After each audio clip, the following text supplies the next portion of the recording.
Hello student, I am Dr. Murari Lal Baid, lecturer PG Department of Commerce and Business Management, Kolhan university Chaibasa. अभी मैं ये video classes ले रहा हूँ जो एमकॉम सेम 1 के लिए और बीकॉम सेम 5 के बच्चों के लिए है। सब्जेक्ट है फाइनेंशियल मैनेजमेंट। इस पे एक वीडियो मैंने पहले भी जारी किया था, वो लिंक वीडियो है, उसको पहले देखिएगा, उसके बाद इसको देखिएगा, तब समझ में आएगा आपको कॉन्सेप्ट।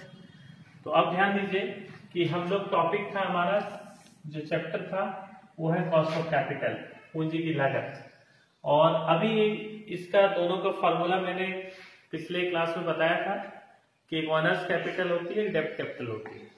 तो पहले हम लोग डेब्ट कैपिटल सीख रहे हैं, फिर ऑनर्स कैपिटल सीखेंगे। उसके बारे में मैंने बताया था कि ऑनर्स कैपिटल को टैक्स से कोई छूट नहीं है, इसलिए उसमें केवल एक ही कॉस्ट निकलता है, उसमें बिफोर टैक्स आफ्टर टैक्स नहीं होता है। लेकिन कॉस्ट ऑफ डेब्ट का जो एक्सपेंडिचर होता है दैट इज इंटरेस्ट, उस पर इनकम टैक्स की छूट मिलती है, वो पीएल में डेबिट होता है, दैट इज अलाउड एक्सपेंडिचर। इसलिए इसका 2 बार निकलता है, एक बिफोर टैक्स कॉस्ट निकलता है, एक आफ्टर टैक्स। तो ये देखिए बच्चों, ध्यान देंगे, ये मैं एक क्वेश्चन ले रहा हूं यहाँ पे।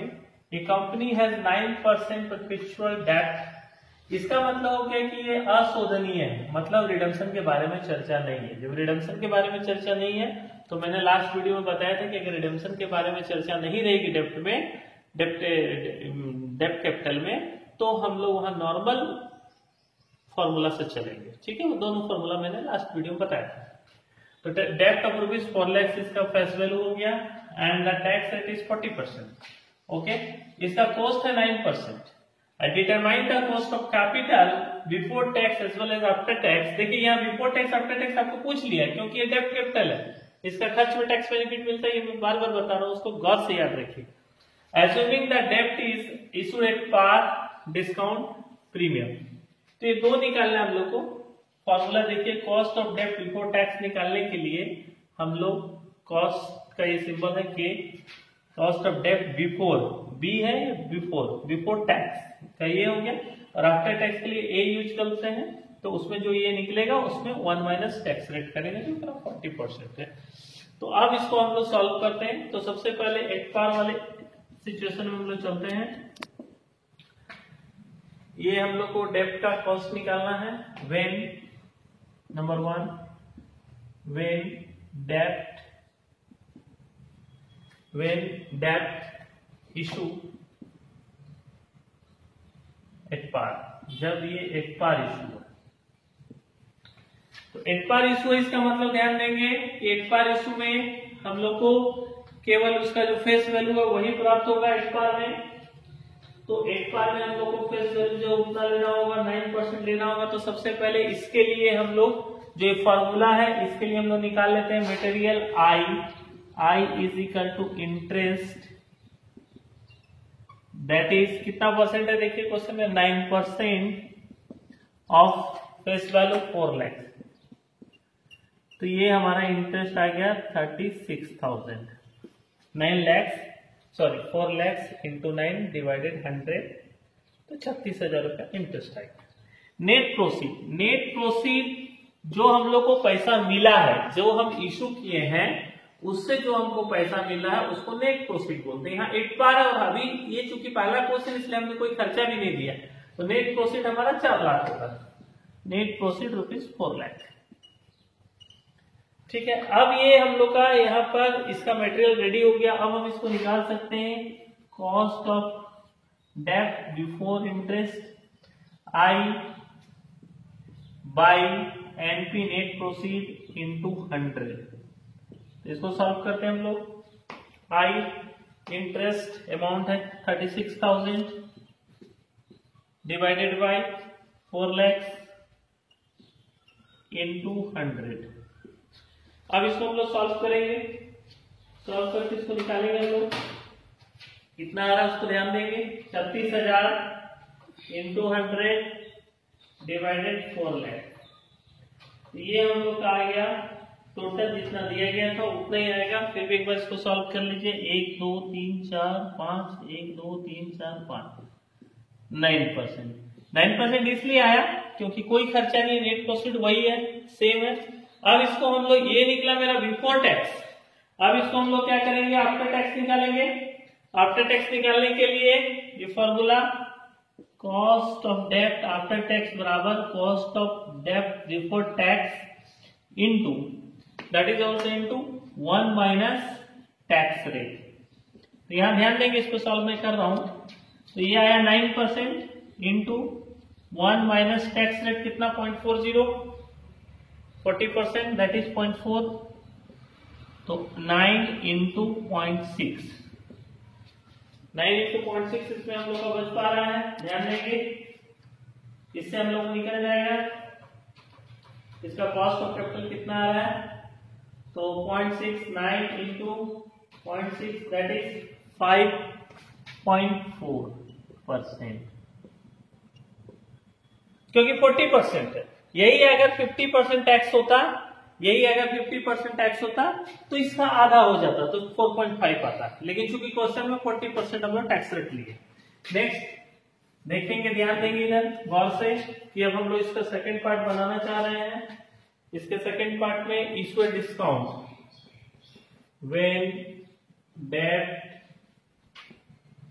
when debt issue at 5% discount, तो 5% डिस्काउंट में जब हम इशू किए तो क्या डिस्काउंट का पैसा हमें मिलेगा? नहीं मिलेगा। इसका मतलब नेट प्रोफिट यहाँ हमारा चेंज हो जाएगा, जबकि इंटरेस्ट का रेट वही है, इंटरेस्ट 9% ही है, दैट इज 36,000, लेकिन यहाँ डिस्काउंट में नेट प्रोफिट हम लोग देखेंगे। तो पहले देखिए फेस वैल्यू कितना है, फेस वैल्यू ₹4 लाख, ठीक है। Net proceeds is equal to ₹4 lakh, और अब इसमें माइनस करेंगे 4 लाख का 5%, जो पैसा हमें डिस्काउंट हो गया, जो नहीं मिला, तो ₹4 लाख माइनस 20,000, ₹20,000, तो ये हो गया ₹3,80,000। अब हमारा नेट प्रोफिट यहाँ पर आ गया है, ध्यान देंगे 3,80,000 रुपया हमारा नेट प्रोफिट आ रहा है। अब इसके आधार पे अब हम लोग निकालेंगे कॉस्ट ऑफ डेब्ट बिफोर इंटरेस्ट आई बराबर एनपी इंटू 100, यही बगल में सॉल्व कर देते हैं। आई इंटरेस्ट उतना ही रहेगा जितना था 36,000, क्योंकि इंटरेस्ट ऑलवेज फेस वैल्यू पे लगेगा जो 4 लाख है, divided by net profit 3,80,000 into 100। इसको सॉल्व करते हैं, 1 2 1 2 1 2 1 2 360 divided by 38, 360 divided 38 is equal to 9.47। ये हमारा आ गया 9.47, 9.47% हमारा कॉस्ट ऑफ कैपिटल हुआ टोटल। अभी यहां ध्यान देंगे 9.47 कॉस्ट ऑफ कैपिटल आया है। अब कॉस्ट ऑफ डेब्ट आफ्टर टैक्स में कॉस्ट ऑफ डेब्ट before tax minus 1 by tax, तो टैक्स हमने 40 लिया है, इसको बगल में ही सॉल्व कर देते हैं। 9.47 इंटू 1 माइनस टैक्स, टैक्स हमारा कितना है 1 माइनस 0.4, तो 9.47 इंटू 0.6, इसको अभी हम लोग सॉल्व कर देंगे। 9.47 इंटू 0.6, तो ये हमारा 5.68 आ रहा है, 5.68%, एकदम नॉर्मल है। इसमें हमने इशू का एक्सपेंसेस में केवल डिस्काउंट लिया है। अभी और भी इशू का बहुत सारा एक्सपेंसेस होता है, अंडरराइटिंग कमीशन होते हैं, प्लॉटिंग चार्जेस होते हैं, एक्सपेंसेस में इशू शेयर होते हैं, कमीशन होते हैं, ब्रोकरेज होते हैं, वो सब नहीं लिया। एक इजी क्वेश्चन को हम लोग अभी सॉल्व कर रहे हैं ताकि आप समझ पाए। अब ये 2 नंबर हम लोग कंप्लीट हो गया। नंबर 3 वेन, नंबर 3 में है when issue at A premium eight 10%, when डेब्ट issue at premium of 10%, a premium of 10%, when debt issue at premium of 10%। डेप्ट को इशू करना है 10% प्रीमियम। यहां भी प्रीमियम इज इक्वल टू हमारे पास 4 लाख है, 4 लाख का 10%,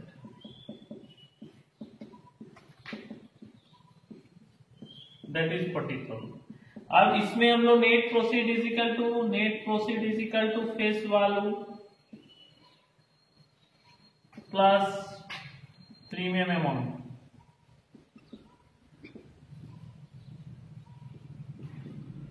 that is 4 lakh plus 40,000। Net proceed यहाँ पे है हमारा 4,40,000। नेट प्रोसीड हमारा ध्यान देंगे इस क्वेश्चन में, नेट प्रोसीड हमारा बढ़ गया है। तो अब हम लोग को फिर से निकालना है कॉस्ट ऑफ डेब्ट before tax I by NP into 100। I is equal to 36,000 वो कंस्टेंट है क्योंकि 4 लाख पे लगेगा, प्रीमियम वाले अमाउंट पे नहीं लगेगा। 4 लाख का 9% हम लोग दिखाए थे 36,000 डिवाइडेड नेट प्रोफिट 4,40,000 इंटू 100। तो इसको अब यहाँ 4,40,000 इसलिए लिख रहे हैं क्योंकि नेट प्रोफिट मेरा बढ़ गया। जैसे यहाँ 3,80,000 इसलिए लिखे थे क्योंकि यहाँ नेट प्रोफिट हमारा घट गया था। दोनों पे ध्यान देंगे कि what is the net profit. तो नेट प्रोफिट आप गलत लिख देंगे तो आपका आंसर क्या होगा, गलत हो जाएगा। इस पे ध्यान देना। अभी हम लोग इसको सॉल्व करते हैं। 1 2 1 2 1 2 1 2 360 डिवाइडेड बाय 44। 360 है, डिवाइड करना है 44 से, तो हम लोग को आ जाएगा 8.18। 8.18 हमारा परसेंटेज आ रहा है, ध्यान देंगे। 36,000 डिवाइडेड बाय 4,40,000 ना 8.18 परसेंटेज। ये हम लोग का निकला है बिफोर, ये हम लोग क्या निकला है बिफोर टैक्स। अब हम लोग इसको निकालेंगे आफ्टर टैक्स। तो ध्यान देंगे फॉर्मूला में कॉस्ट ऑफ डेब्ट आफ्टर टैक्स, कॉस्ट ऑफ डेब्ट before tax minus 1 minus tax rate. तो ये हमारा निकल गया था 8.18 माइनस 1 माइनस 0.4, 40% था। 8.18 सॉरी माइनस नहीं है, into 0.6। 8.18.16 cost of debt yes, cost of debt after tax 8.18 into 0.6, 4.91, that is 4.91 percentage. तो स्टूडेंट्स आपने देखा अभी एकदम नॉर्मल क्वेश्चन हमने लिया था कॉस्ट ऑफ डेब्ट को लेके। एग्जाम में भी इसी तरह के नॉर्मल क्वेश्चन ही आएंगे ज्यादातर हम लोग को जो संभावना है। तो गौर कीजिएगा आप लोग की, विशेष ध्यान दीजिएगा कि percentage of interest that is 9% था, जो हमेशा फेस वैल्यू पे रहेगा। उसको प्रीमियम और डिस्काउंट से कोई मतलब नहीं है। वो ध्यान रखिएगा कि जब भी इंटरेस्ट निकलेगा वो उसके फेस वैल्यू से निकलेगा। जैसे यहाँ पर 9%, इसलिए 9% एक बार जो हम लोगों ने निकाल लिया, 9% जो यहाँ पर था इंटरेस्ट जो हम लोगों ने निकाल लिया, यहाँ पे 9% जो दिया गया था, ये 9% हम लोग का ऑलवेज भी 36,000 आया इंटरेस्ट। ये 36,000 इसमें कॉमन फैक्टर क्या रहा, आई में हम लोग हर जगह 36 लिखे। क्यों? क्योंकि इंटरेस्ट रेट इसका फ्लैक्चुएट नहीं हुआ, लेकिन नेट प्रोसीड तीनों में अलग अलग है। एक में एकदम नॉर्मल था, जितना हमको मिला दैट इज 4 लाख। एक में कम मिला 5% दैट इज 3,80,000। एक में 10% ज्यादा मिला दैट इज 4,40,000। तो ये चेंज हो गया। चूंकि डेब्ट के इंटरेस्ट पे इनकम टैक्स की छूट मिलती है, इसलिए इसका before tax and after tax हम लोग को निकालना पड़ा है। इसको समझना बहुत ही इजी कॉन्सेप्ट है, आप इसको गौर से देखिए। कहीं अगर आपको नहीं समझ में आ रहा है तो आप हमें कमेंट करें, हमें बताएं कि हाँ इस जगह आपको दिक्कत हो रही है, उसको मैं सॉल्व करने की कोशिश करूंगा। अब अगर मैं सपोज कीजिए इसी क्वेश्चन में जरा देखेंगे, जरा इस क्वेश्चन में सपोज कीजिए कि हमने इशू का एक्सपेंसेस भी ले लेता। सपोज कीजिए किसी पे भी मैं एक टर्म बढ़ा देता हूं कि ₹10,000 इज एक्सपेंसेस ऑन इशू। अब ये 10,000 अगर एक्सपेंसेस ऑन इशू होता, ये मान लीजिए तीनों कंडीशन में लागू होता, तब यहाँ मेरा जो नेट प्रोसीड है, नेट प्रोसीड जो मेरा है वो 4 लाख नहीं होता, यहाँ नेट प्रोसीड 10,000 घटता, 3,90,000 आता। यहाँ भी नेट प्रोसीड में 3,80,000 के अलावा भी 10,000 घटता, क्योंकि जो मेरा expenses on issue of securities है या कमीशन होता है या ब्रोकरेज होता है, वो मेरा नेट प्रॉफिट से घट जाता है, क्योंकि उतना रुपया हमको कम मिलता है। और यहाँ भी वो 10,000 रुपीज प्रीमियम ऐड होने के बाद भी माइनस होता है, जैसे 4,40,000 लिखते, लेस यहाँ पर हम लोग 10,000 करते। तो इसका मतलब ये है कि जब भी कोई भी एक्सपेंसेस होगा वो नेट प्रोफिट से घट जाएगा, ये ध्यान रखना है। तभी हम लोग उसका एग्जैक्ट कॉस्ट ऑफ कैपिटल को बता पाएंगे, नहीं तो एग्जैक्ट कॉस्ट ऑफ कैपिटल हम लोग नहीं बता पाएंगे। तो मैंने बोला कि अगर ये रहा 10,000 एक्सपेंसेस रहता तो तीनों कंडीशन के नेट प्रोफिट से ये 10,000 रुपया माइनस होता, जिसे हम लोग नेट प्रोफिट से घटा के दिखाते और उसके आधार पे हम लोग कॉस्ट ऑफ डेट निकालते। तो ये तो एक नॉर्मल कॉन्सेप्ट, नॉर्मल क्वेश्चन हो गया, जिसमें कि हमने बहुत ज्यादा एक्सपेंसेस को नहीं लिया। लेकिन अगर एक्सपेंसेस होगा भी तो क्या होगा, ये मैं बार बार बता रहा हूं, वो नेट प्रोफिट से घट जाएगा अगर एक्सपेंसेस होगा तो। और अगर इसी डेप्ट में, अगर ध्यान देंगे, इस डेप्ट में यदि ये लिखा रहता कि ये 10 साल के बाद 10% प्रीमियम में पेमेंट करना है इसको, तब हमारा यहाँ पर फॉर्मूला चेंज हो जाता, तब हम वो फॉर्मूला को लिखते जिसमें रिडेम्पशन वैल्यू आता है। और ये फॉर्मूला मैंने इससे पहले वाली वीडियो में आपको बताया है, उसका भी मैं प्रैक्टिस करवाऊंगा नेक्स्ट क्लास में। तो स्टूडेंट, आपने देखा कि आप कॉस्ट ऑफ कैपिटल बहुत इजी तरीका से आप सीख पा रहे हैं, और वीडियो को बराबर देखते रहिए। इसके बाद वाले वीडियो में भी मैं क्वेश्चन को बताऊंगा आपको, बड़े क्वेश्चन को, जिसमें रिडेम्पशन की डेट दी रहेगी और रिडेम्पशन के बारे में कुछ और कंडीशन दिए रहेंगे। Thank you.